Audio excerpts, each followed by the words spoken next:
Started. Welcome to this RISD open house, MDes, I guess, Master of Design for Interior Architecture. If you have questions, we're going to wait till the end. Please put your questions in the Q&A box as opposed to the chat. And then let's go ahead and get started. We have Eduardo and Francesca and Ken from the interior design or interior architecture program. And we can go ahead and get started.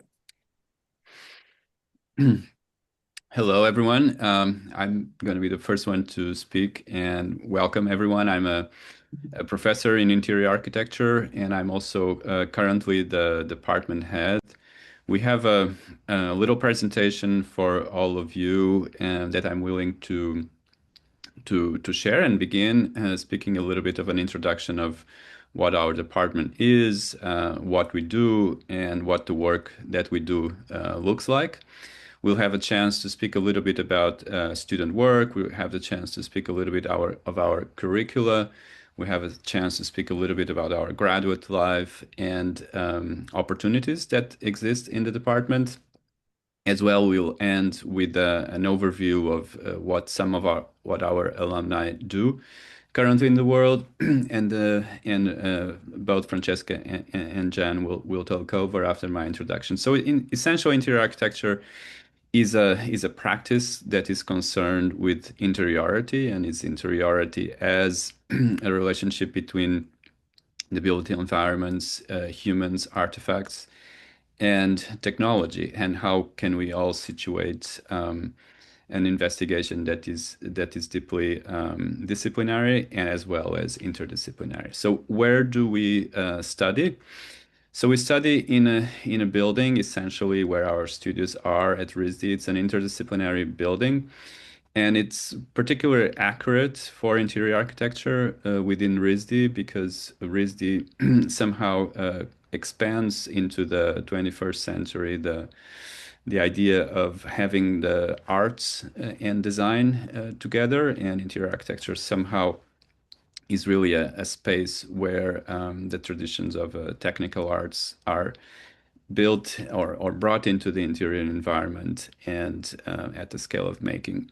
We work very much with idea of context. Context for us is important, not only the built context, but also context of artifacts, context of complex cultural situations. This is an example of what Newport in Rhode Island has. It's an example of the Redwood Library, where our students intervene in the past in a large-scale installation in one of the first neoclassical buildings in Newport. But our work situates context not only in the past, but also in the future, as an example of the Shape of Flight Cessna collaboration studio, thinking about the future of flight in relationship to textiles, in relationship to human occupation of space. Our work is also situated in the present, the way we make our work public. The concept of exhibitions is definitely something that we proud ourselves to be at the forefront. And our students' work is situated in the search for interiority at the scale of the territory, at the scale of the object, and at the scale of the material. So looking at the past is important for us because looking at the past is also a way for activating possible new futures. This is an example of our studio engagement beyond RISD and beyond Providence, in the sense of a series of interventions in in a Baroque palace in Portugal, where students work within the constraints of a heritage space, identifying needs of the community for an art center and also for a residency center. So we looked deeply into various worlds that are situated in building that has suffered changes across time. And many times the work is eventually realized in full-scale prototypes where experiences with space, experiences with context, experience with materials are situated. Our work, as I said, falls into the tradition of technical arts, and textiles is also as important as other materials that come from that knowledge. This is an an example where acoustic performance is really the context of investigation and interdisciplinary textiles architecture and interior architecture studio, where students collaborate on an interdisciplinary environment, weaving and constructing acoustic panels for further display in a public venue in Europe. Um, the idea of global engagement is particularly important for our immersive making, global engagement that can span the context of Rhode Island as well as span other areas in the globe, such as um, across-departmental involvement, understanding heritage and craft in the context of Morocco, where knowledge is not only a transmission of knowledge, but is actually explorative knowledge, where students are here carving plaster, not necessarily mimicking or reproducing techniques or textures or patterns existing in the context, but involved in a shared dialogue with artisans and also bringing their own cultural identities into their forefront. So essentially, our department is really a public space where we invite guest lecturers, we invite guest critics, we invite practitioners in the field, curators in the field to share their work with our students. We are proud ourselves to be welcome a variety of disciplines that would fall into the interior architecture, exhibit design, scenic design, adaptive reuse, curatorial work, and we are, in essence, a group of faculty. Here we only show six of us that are our part of our full-time faculty. We are international leaders in adaptive reuse, and curatorial and exhibition design, and design of public spaces, sustainability, design and build at scale 1-to-1, regenerative practices. And we work in close proximity with more faculty practicing in the field. And we all are here to definitely welcome and support you through through your work and also through our own work. And on that note, through our own work and the work that we expect you to do, I'm now happy to share the forum with John. And John, please take over. Hello, everyone. Nice to see you all together. And first of all, thank you, Eduardo, for this great introduction to our department. I think you already kind of covered a great amount of content and intentions of what we do. But I also would like to commend all of you for joining and giving the time and attention to join this conversation. I think it's an important step for your education, career, and life. And it's really good to have you all in this session. So I think it's like a great opportunity to dive further into how we work and what we do at the interior architecture department. And one key aspect and the actual setting of your learning will be the studio environment. I think it's important to address this, especially for those of you who are not coming from a design background, or even if you are coming, maybe your school has like different settings of work. At RISD, at the interior architecture department, all of you have a dedicated desk space in the studios. And the studio is a kind of, as the name suggests, is where you study, where you produce all your work, and also where you'll be spending a significant amount of your time during your education here. So the studio is also very show your work, like in the left-hand side video shows you. And those are all kind of captured from actual studio settings in our building at CIT.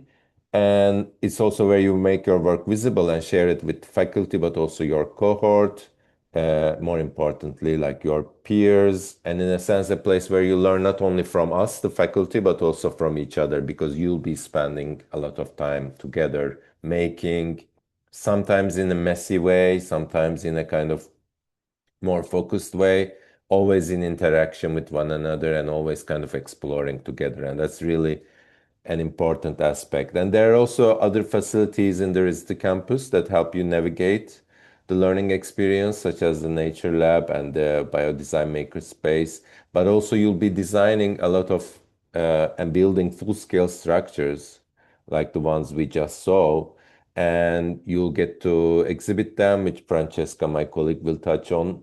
And then you'll be also doing a lot of kind of explorations outside of the campus. As this image shows, you'll be visiting canonical specimens of architecture. You'll be exploring different modes of making.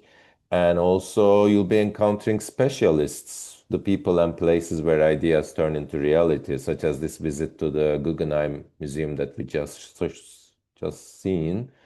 And so with together with the faculty, you'll be exploring and meeting with curators, designers, architects that imagine and realize those spaces and work within those kind of contexts. And we are always mindful of the responsibilities that our field has. So working with communities and in public spaces will be also a part of the studio culture. And it's kind of the context which many of our projects have tackled in the past. So I want to pass it over to my colleague Francesca, and I'll kind of speak again when we look closer into the MDes Adaptive Reuse program, where I am the graduate program director. But first, let's hear from Francesca about the campus exhibitions. Thank you so much, Gian. Hi, everyone. Thank you for making the time to join us today. I'm Francesca Liuni. I'm Associate Professor and Graduate Program Director for the Exhibition and Narrative Environment Program. As Eduardo mentioned at the beginning, students have several opportunities to display their work. So during the year, we often organize graduate biennial, graduate triennial, or special exhibition in the Waterman Gallery, or better known as the Nature Lab at RISD, where all students, graduate first year, second year, adaptive reuse, and exhibition design can show all their work, from studio work to seminar class work, and all those type of experimentation of final work that they do in their classes during the semester. The exhibitions are generally designed sometimes by a curatorial team of students that are appointed and paid by the department, and they can work together collaboratively, overviewed with the overview of one or two faculty, and decide the curatorial, the topic, the theme, they select the material, they can design, curate, and build the exhibition all together.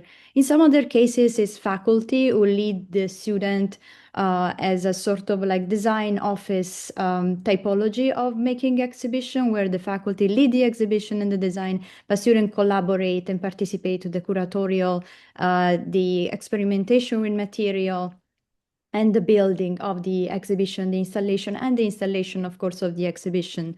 We always try to focus on combining our two programs with our exhibition, both adaptive reuse and exhibition design. So we often try to imagine our exhibition as a combination of a transformation of a context or in interior spaces and a way to exhibit student work. And we often experiment ourselves with material while displaying student work. We try to be sustainable, to take into account that exhibition lasts for a very short amount of time, and to be experimental as we ask our students to be. This is another example of an exhibition, our graduate triennial, the Woods Gallery, another of our galleries across campus. RISD owns several galleries for graduate show, graduate biennial, and special exhibition. The Nature Lab, as I mentioned, is one of them, the Woods Gallery, another one, and the Solkofler Gallery, which is the gallery on the first floor of our CIT building where the Interior Architecture Department is located, which is often used for exhibitions, as you saw in some of the previous slides, but also for final review or student project for classes and advanced studio. So we have a lot of flexibility with our exhibition spaces across campus and in our building.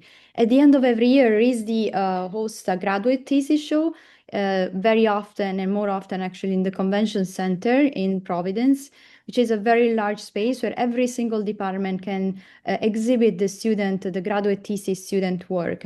And so every year, RISD inter with all the other departments, they have an assigned space, and they can show and design and build and display the thesis work that they do every year. Our students, we also offer a lot of opportunity, and RISD offer a lot of opportunity through student assistantship through our department, conference funds, and awards. This is an example of an advanced studio that focuses on the reimagining the Pell Bridge. So it's an adaptive reuse studio using technology like VR and AR, who became a traveling exhibition across Rhode Island and New England, but then he ended up being an installation and a temporary installation in the Venice Biennial, as you can see in the picture on the left, in 2025, so our last Venice Biennial. As mentioned before, students also have the possibility to have funding if they participate to conference, if they travel. RISD offer opportunity to cover for their food, traveling, conference membership, and all the other requested funds that the student might need. You see some example here, Rachel before and Kate Ross, personal, student decide on their own what are they interested in, they participate to conference, they get accepted, or they need funds to realize their own projects, and they go and RISD supports them. In other cases, there are some special, very prestigious awards. In this case, this is Joyce Coty, so MDes in 2019, she won the Maran Fellowship and traveled actually to Malaysia with her project. And then the last one, very recently, Yerim Yang was nominated and won the Metropolis Award, was nominated by one of our part-time faculty, Elizabeth Debs, and won the Metropolis Award for her excellence in her drawing, design practice, and portfolio. Through our studio classes, we always are aware of community engagement and the community that lives around us. So very often studio or seminar or classes or a special initiative try to engage with local communities. We just showing you here some example, but there's so much more opportunities and initiatives that are taken by our department. You can check our Instagram or our website, our RISD official website. This is an example of a collaboration. There were actually 2 studios with the Tomaquag Museum, owned by the Narragansett tribe in Rhode Island, and student design. For the first studio, they designed an archive and museum storage and library for the museum, for the new site of the museum. And for the second studio, it was a redesign of the current Tomaquag Museum. Again, the Crossing the Pell, the project of that I showed you before that ended up being at the Venice Biennial, and also through an advanced studio was community engagement, participating to local community to see and collect idea on how the reimagination or the intervention on the Pell Bridge was perceived by the local community. And another small one, Little Compton Historical Society, beautiful natural location close to Providence, where students through a studio space design curated, design, and build together with Brown University students a small exhibition in one of the Little Compton Historical Society spaces. And with this, go back to Jan, who is gonna talk about curricula and specifically adaptive reuse. Thank you. Thank you, Francesca. So as I just mentioned, I'm the graduate program director and associate professor in adaptive reuse. So I want to kind of give you a little bit more insight about our program track, the Master of Design in Adaptive Reuse, Master of Design in Interior Studies, focusing on adaptive reuse. And as both Francesca and Eduardo have discussed, interior architecture is ultimately about how we can transform the existing built environment and also how we experience the spaces we inhabit. And while this happens in the studio context and also outside, as we both kind of explained, they also happen through the course workload and the projects that you make within the context of a curriculum. So, well, I mean, this chart is available online, but just to give you an idea of the structure, the way your 2 years here will be structured is first, everyone starts with a summer program.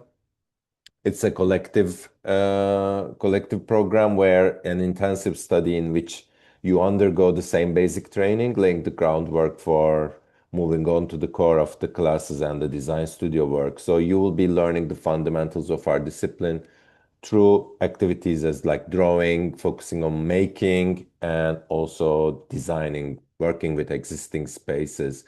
From then on, you are kind of moving on to a more kind of program track focused education, where the structure is again like there is a core studio, there is a main studio, intro studio in the first year of fall, and then these are kind of accompanied by both technical and cultural classes. So the structures and materials, advanced drawing, and history of adaptive reuse. And then in the spring semester, you move on to what we call the advanced design studios, which will continue for 2 semesters, and where you get a chance to select from a range of studios that are offered in our department, along with, again, cultural and technological classes that this time focusing on energies and systems, light and color, but also a more theoretical course, which is called Investigating Interiority.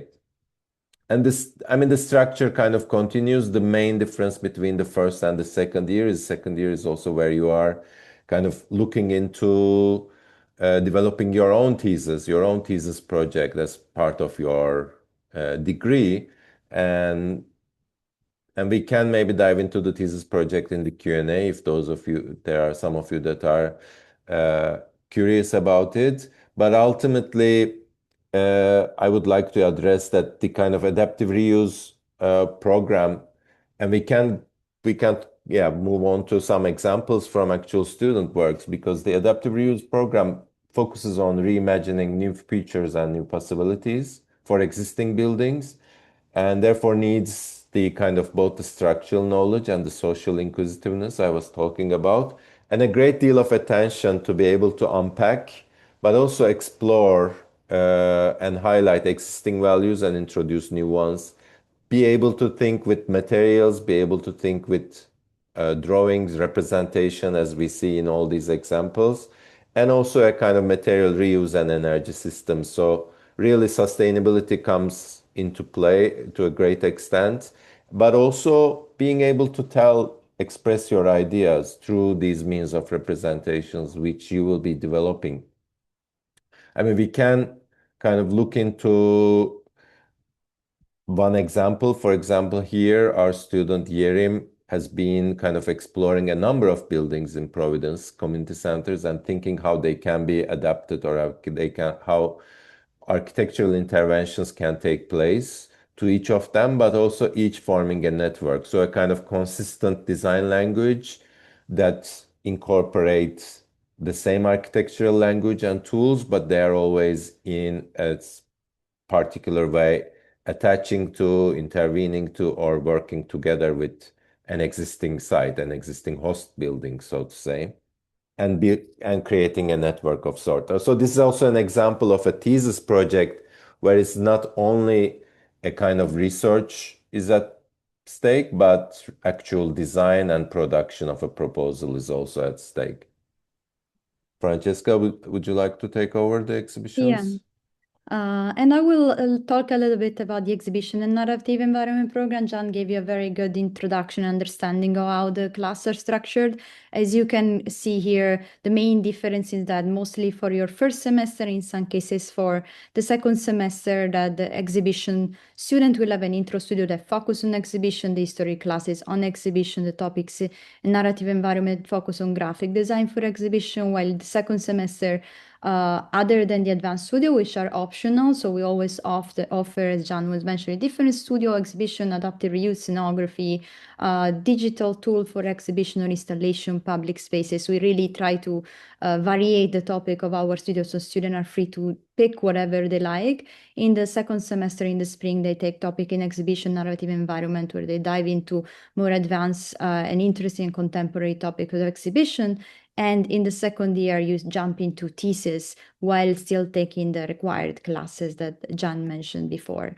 And here's some example of studio work from the Intro to Design studio, which is focusing, again, some example for students in the past year on designing an exhibition. Sometimes this was from a time where we couldn't access sites. So sometimes we have been working with sites that are imagined or sites that are far away from Providence during the pandemic. And then we move to sites that are really close to us. So this is an example, an Intro to Design studio in collaboration with Hartford, with the Cold Factory in Hartford, Connecticut. And the idea was the student could design an exhibition of contemporary art that talk about gun violence. So it's also a collaboration with the superintendent and the administration of Hartford, trying to reimagine this historical landmark and transform into a research for gun violence, and Brown University. And talking about collaboration with Brown Advanced Studio, we have an offering in Exhibition Advanced Studio.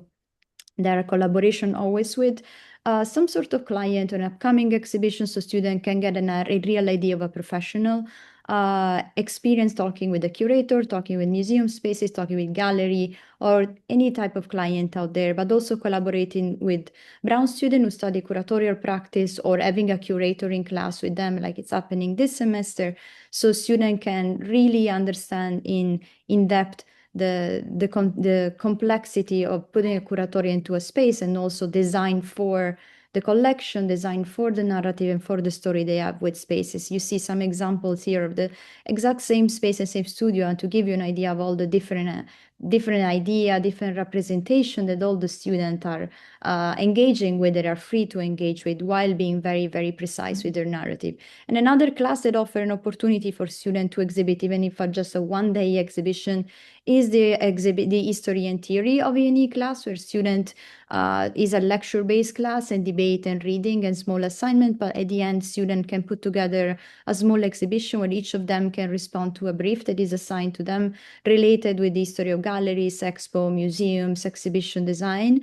And they design a participatory installation and object, and write a curatorial statement to somehow act as a commentary to the brief and to the thing that have been studying and discussed in the class. Design thesis for E&E can go in very different directions. Some students are more traditional with curatorial, some students really explore space and what is the power of space in an interior, how the transformation of space can really tell a story, like in case of Jaehyun. And their story can be very personal, it can be related to the society, or they can be a critique to what's happening in the actual interior architecture field. This is a wonderful design and very heavily research-oriented thesis from Natalia Silva in 23, a discussion on non-heteronormative spaces. And you can see here some of our students love to go into writing and research for thesis. Some students prefer to go into making and design. We don't prescribe a path for them, but you can see here an example of a thesis that is really trying to contribute to the question of how do we design interior spaces, and also including in our way of practicing exhibition and narrative environment, the interior design and the interior spaces as well. And I let Jan continue with digital and analog technologies. So, I mean, at interior architecture, I think this kind of applies to both programs, tracks. Just as in RISD, we are firm believers in thinking and learning through making. And this directly means a kind of close connection to technologies. And now the origin of the word technology, I always like kind of addressing it because it's a combination of techne and logos. So basically it's about the knowledge of making and a kind of intentional kind of approach to it. So we address not only the kind of latest digital technologies, but also the very analog technologies simultaneously. And I think these are all like, we'll go through a range of examples that tackle this question of making and learning through making, and as well as, for example, as this example shows, like how making kind of shapes and contributes to our bodily presence and our kind of mode of inhabitation within spaces. So these are some examples of human factors class, which is also one of the technical classes.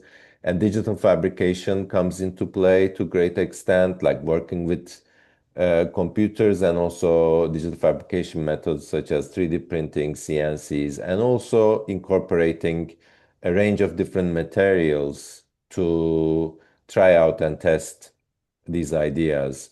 And as I mentioned when I was talking about the curriculum, I think it's like they are always interwoven with the design studios and the cultural classes, but there is also a culture of making, a culture of technology, and a body of knowledge that kind of is not only, let's say, purely theoretical or something you kind of check to check the boxes with, but really explore as a design method, like use means of making as a design method. And I think one exemplary, let's say, body of a series of studios is the Sustainability Design Lab that we have been working on, in collaboration with the wider RISD body and the landscape architecture program.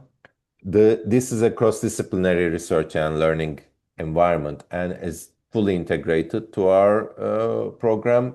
And its challenges, like how we relate to land and the built environment through the lens of particular materials and through the kind of framework of how we approach and how we design through those materials. And it encourages like how climate change intertwines with land use, material culture, and also the profession of design practice, especially interior architecture. And the lab brings together students and faculty to develop new design methods and also address our relationship and means of working with one particular material per year. So one year it has been clay, another year it has been wood, and this year they are working with waste fibers, but it's an opportunity to really dive deep into a particular material and explore the sustainability through the lens of that material. I guess I'm timed Yeah. out, so I'll jump in. I leave it to you. Thank you, John. That's a wonderful introduction to our interdisciplinary and different opportunity and collaboration that we offer. Another one is the Biodesign Makerspace that was supported by the Eager Grant and the NSF.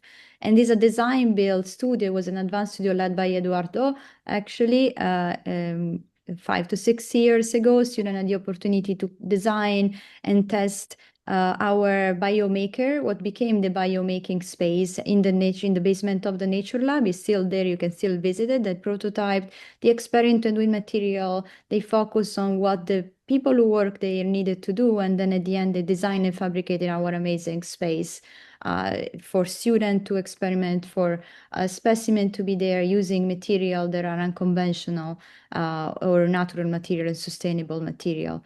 And another idea, another collaboration that allow you to build a real scale opportunity to build a real scale that we offered a couple of years ago was a collaboration with for the Barcelona Design Week with the Elisava School of Design in Barcelona and RISD Inter, and students collaborated with Alvaro Gomez. They were led by our faculty and fabricate and design, and it was then later on built in Barcelona by Formaica, this pavilion and public spaces for people, all realized and supported by RISD funds and the Formaica, and showing opportunity of how material can work, but also how student can design and build, and give you student opportunity to design and build and really understand the detail of construction and fabrication and how spaces come to be. And it's also an intervention in an existing space, which is a wonderful example of the collaboration and intersection between exhibitions, public spaces, and adaptive reuse at the same time. And with this, I leave Eduardo to conclude with our alumni stories. Thank you, Francesca and John. Yes, I wanted to bring and end our presentation with reference to the work of our alumni. And I could select more than 300,000 alumni that have passed through our programs in the last 15 years. And I would like to say that our alumni are finding career paths that may somehow follow the convention, but at the same time create new paradigms of what a career of an interior architect may be. Many students that graduate from our program enter in the field of exhibition design or into the field of interior architecture by working with established institutions, whether in commercial practice, working in design offices and large design offices in the States, or also working in museum institutions in the United States or elsewhere. And these are some of the names that we may be all familiar with, but I would reference the Academy Museum in LA. I would reference the works of SOM. I would reference also students that are currently at the Museum of Fine Arts in Boston. So maybe we would highlight 4. And as the 2 tracks began in different years, our adaptive reuse track has been going since 2013. The second class I would like to to reference the work of General Assembly and Colin Steve, who founded for himself and his partner a particular niche practice on interior architecture, working mainly in residential clients, and have a very robust practice now and quite beautiful. I would also reference Sana Rao, graduated 8 years after, and is currently a lead exhibition designer at the Museum of Fine Arts in Boston. And Sana is not only designing but also really leading, is a spirited leader, as well as Grace Kayaza on a different path, a path more of I would not want to call it entrepreneurship, but somehow almost a freelance designer, in the sense that here we're showing an exhibition that she curated and designed for Cage, which is an art center in Gowanus, Brooklyn, an exhibition on the fear of spiders. And it's an exhibition that blends exhibition curatorial content, but also immersive art or design environment. And Grace, I would also mention the work of Junho Choi, who's the principal of 2.0. He's working in New York. It's the same class of Colin for the past 8 years. He's the principal of a very quite successful hospitality and mostly hospitality design practice, working in various robust build projects. So again, our alums come from our department with a knowledge and ability to practice across various different scales and areas of interest. So it's really up to you, as I would say, what you will end up doing. And on that note, I would like us to give space for you to ask some questions. We're here now and also afterwards to answer emails or host you at RISD during your visits. I'll pass it on to Sarah. Hi, yeah. Let's start with these two questions. Sorry, we started getting a lot of them. Someone's asking about the preliminary summer courses. What skills or topics are introduced before the fall for the exhibition and narrative environments, if that makes sense. Do you want to take, Francesca? Yeah. So generally in the summer program, the summer program is divided in 3 modules that sometimes are consequential, like consecutive to each other. Sometimes they are intertwined. We experiment every year, and mostly is like hand drawing and digital drawing. So from architectural, like, from more conceptual drawing, sketching, and learning the basic of architectural drawing, perspective, axonometry, oblique, plan sections, both by hand and in some cases digital. Then we have a making component that is experimenting with material. Of course, we don't have the time. It's a very intense 6 week of like everyday work, 1 to 6 or all day, basically. We have a making component, so you experiment with different materials, sometimes a small scale, at the scale of a furniture, interior. Sometimes we have been doing installation on a bit larger scale of like the actual interior space, a walkable 3-dimensional space. And then we have a design component. We try basically to put together all this skill set and try to give an opportunity to students to apply the both drawing and making skill they have learned over the summer to a design space. And intervention / exhibition, we leave the option for program very open, but it's a way to somehow start practicing the adaptive reuse / exhibition and the collaboration between the 2 programs and apply to the space. And if I may add, because there was a question about also joining remotely and also the adaptive reuse and exhibition design. Firstly, it's like one of the agenda of the summer program is to kind of prepare you for the upcoming 2 years, but it's also a kind of an exercise in building a cohort and building those relationships amongst yourself. So there's no option to do it remotely. You have to be present in the campus, and it's a very hands-on process. And regarding the other question, both program tracks do the summer program together, as Francesco also mentioned. Great. There's a couple questions regarding kind of the differences between the interior architecture program and RISD's architecture program, and then if if there are any shared classes between the two programs. Eduardo, do you Yes, want I'm to happy take this to. one? Well, the architecture and interior architecture are by default different. Architecture deals mostly with buildings from an envelope perspective and also new buildings. Interior architecture in the adaptive reuse context deals mostly with the adaptation of small spaces and existing buildings. Exhibition narrative environments, while is of a practice of interest to architecture, there are no courses in architecture that can offer the depth and insight that our exhibition narrative environments offers. Yes, but having said that, we are always interested in some form of fluidity across departments. So we offer electives in your curriculum that may be taken elsewhere. We're also happy to sustain collaborations of shared studios with other departments. We offer the Sustainability Lab, which this year actually is co-taught with an architecture faculty. So there's mostly an idea that you are housed, let's say, in a department, but ultimately your experience can transverse to other disciplines.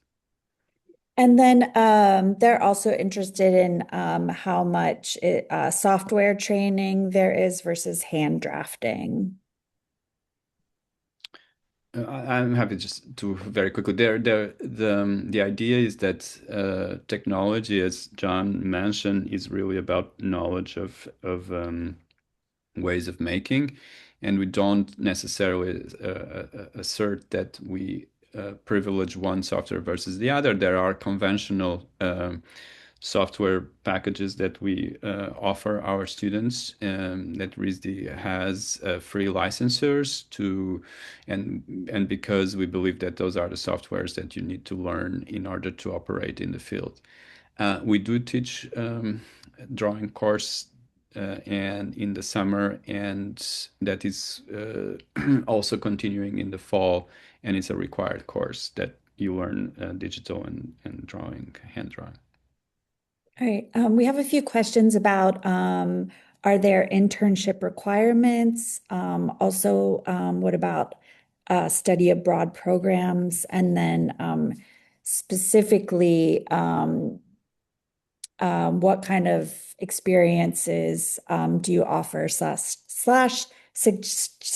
for students to explore during the summer after their first year? Do one of you? I mean, internship is self-directed, but highly recommended, and you will be exposed to, so it happens in multiple ways. You will be exposed to also professionals from the field, whether through guest lectures or reviews or leading studios. So that kind of informal relationship also happens where you might be kind of involved in an internship. RISD careers also offer a really serious programming of potential internship collaborations. So they centrally organize for both of our programs portfolio review days from representative of firms and offices. But you can also self-initiate and self-direct and get in touch with particular offices that you want to work with and learn from. In addition, internships can be, especially the first summer internship, can be utilized for credit load as well. So some of our students also opt that direction to kind of get some weight off in terms of the credit load of their course load. But ultimately, it's not necessarily organized by us, but encouraged and kind of supported by the department and the school, RISD. All right. There's a few questions about the portfolio and what you're looking for. What skills and qualities are you looking for in applicants, and like what you're looking for in a portfolio? I'm happy to respond to this one. We hosted a couple of like portfolio review. RISD also does open portfolio review for all the graduate in the division of architecture and design and also liberal arts. I think what you're looking for is not someone that is necessarily experienced in adaptive reuse already or exhibition, but generally we look for the complexity, the creativity, the capacity to grow inside, inside our program. So we are not looking necessarily for technical architecture skill or rendering, because you will be also learning those things through the summer and during the semester, but also to, where are you going? What are you interested to? Your letter of interest is very, very important to us. It's not a secondary document to the portfolio. You can include video, your personal art practice in your portfolio. If you come from a different field, we don't expect you to have architectural drawings or curatorial drawings or practice or exhibition design, because clearly you didn't have the possibility to study those things. But we will still look for your creativity, your exploration, your interest, and your direction, especially why are you interested in inter, why adaptive reuse, why exhibition and narrative environment, and why RISD specifically. So that's what we will be looking for in a portfolio. And as a follow-up, someone's asking, what are the chances of someone with a non-architectural background getting accepted? And maybe, Sarah, if we may, maybe Yeah. let's couple this with the questions about the demographics or the general kind Yeah. of character of our student cohort. Yes, yes. First of all, regarding what chances, obviously we are open to applications from outside the field, which means they have equal chances of as those who are applying from within the field. And we assess each application with that lens, and we want to learn about what kind of brings them to this direction, what led them to decide on making such a pivot in their careers. And in like referring directly to our current students, there is a really diverse range of backgrounds, and both in terms of experience. We have experienced architects who have decided after some years of working that they feel the need and to learn about and focus on interiors and adaptive reuse or exhibitions. And we have also experienced individuals who have worked in different fields but decided that their heart lies somewhere else, or they want to kind of make changes in their lives. Just as we have recent graduates who are very dedicated and who know what they want already, and they want to continue their studies within the field of design, spatial design, architecture, interior architecture, coming from all these kind of backgrounds. So it's a range, and we always think that it's a healthy diversity. It's almost like creates different possibilities of input from each member of the cohort. So everybody brings something, everybody brings their own kind of knowledge and experience into the mix. And therefore, we always welcome such applicants. Okay. Let's see. There's some questions also about, I don't know if you want to speak to this. This might be more of an admissions questions, but scholarships, or I know grad has assistantships. If you want to speak about those at all.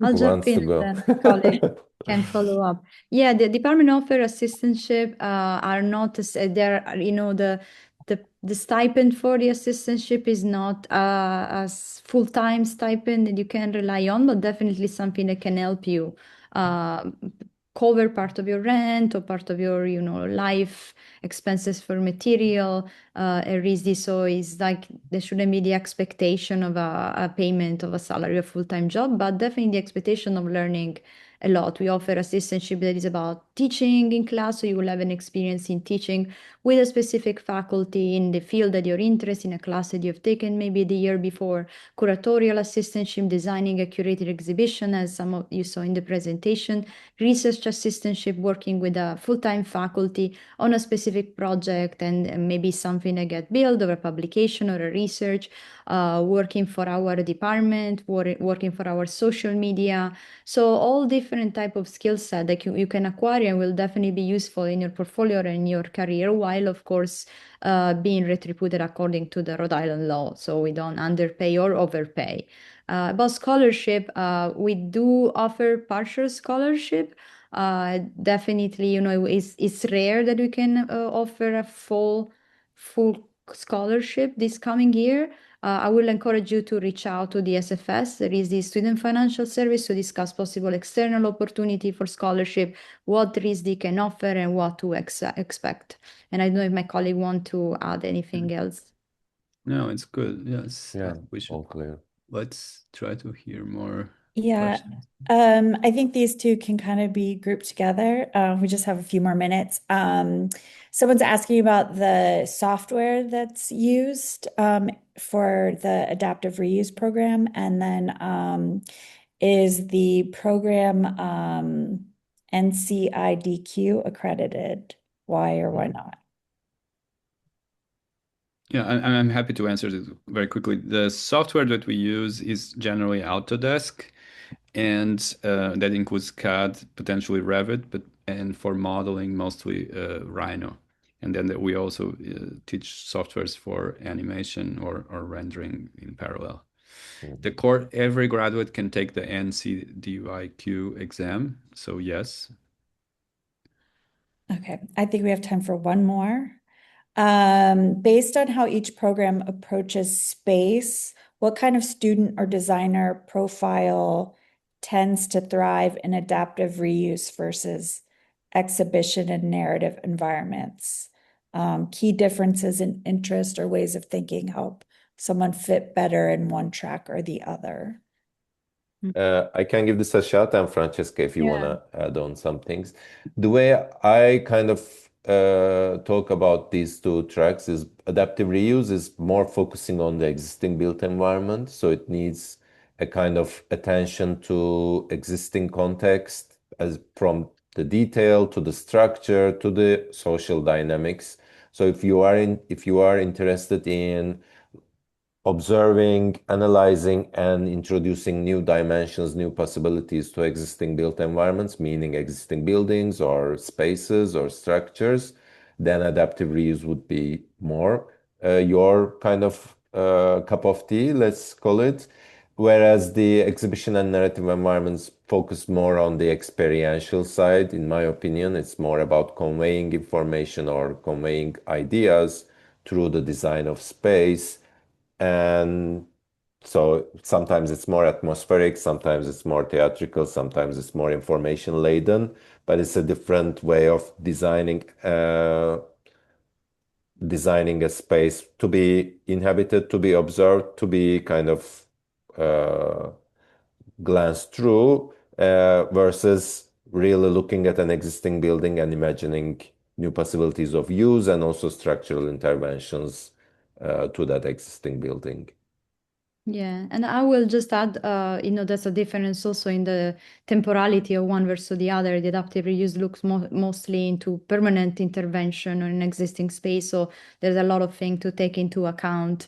While exhibition the experiential, the interior transformation is very often ephemeral, and it always, yes, deals with the narrative, and very often also had to deal with the a collection. Sometimes if you work in the context of museum or a story of a space, of a public space, of an existing space, a narrative of a community. So it really needs a lot of compromise, different type of compromise. So they both require a compromise with the existing context. In some cases, the exhibition a lot of compromise with the collection, artist, designer community that we are telling the story of. Thank you so much, everyone. Sorry we have to start the next session. So thank you, everyone, for joining us today. If we didn't get to your question, please email us and we'll be happy to try to get it answered there. All right. Thank you. Absolutely. Bye. Thank you. Bye. Bye-bye. See you all. Bye. Bye-bye. Thank you.